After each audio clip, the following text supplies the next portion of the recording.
Imagine you've built a startup from scratch. After years of hard work, an investor offers to invest $2 million in your company. Now here's the question. Should you sell some of your own shares and keep the money, or should the company create brand new shares for the investor? At first, selling your own shares sounds like a great deal. You get the money directly into your personal bank account. But there's one major problem. The company doesn't receive any of that money. It still has the same amount of cash it had before the investment. That means it can't hire new employees, build better products, expand into new markets, or grow the business. Instead, most startups choose a different approach. They create new shares. Let's see how this works. Imagine your company has 100 shares and you own every single one of them. That means you own 100% of the business.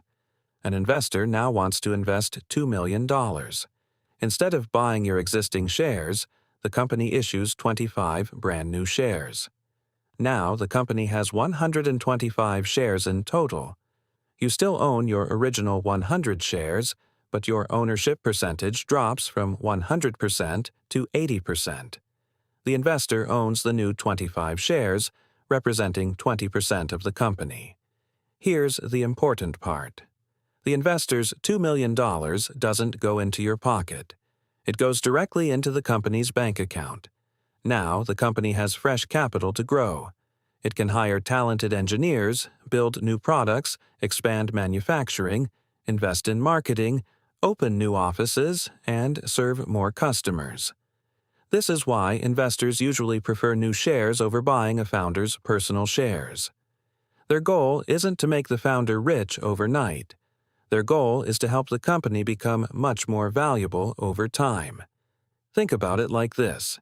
Imagine you own a small pizza restaurant that's worth $1 million. A friend offers to invest $500,000 so you can open 5 new locations. If you simply sell part of your ownership, you receive the money personally, but the restaurant stays exactly the same.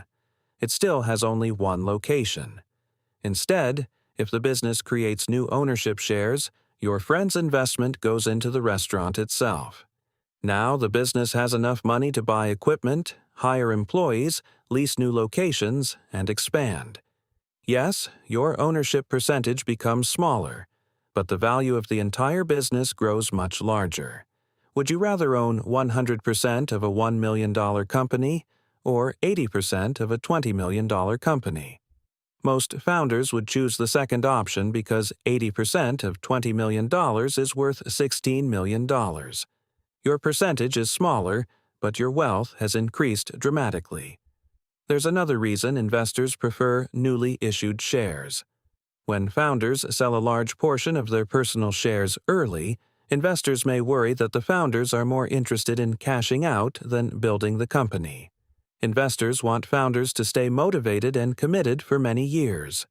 When the investment goes into the business instead of the founder's pocket, everyone has the same goal: growing the company's value. Of course, founders sometimes sell some of their own shares during later funding rounds. This is called a secondary sale. Secondary sales usually happen after the company has already grown significantly and the founders have spent years building the business. But during early fundraising rounds like pre-seed, seed, and Series A, almost all of the investment goes into newly created shares. That's because startups need capital more than founders need personal cash. So the next time you hear that a startup raised $10 million, remember this. The founders usually didn't receive $10 million personally. The company created new shares, accepted the investment, and used that money to grow faster. The founders own a smaller percentage of the company, but if everything goes well, that smaller percentage could be worth far more than owning 100% of a business that never had the capital to grow. That's the power of startup fundraising and why companies create new shares instead of selling the founders' existing shares.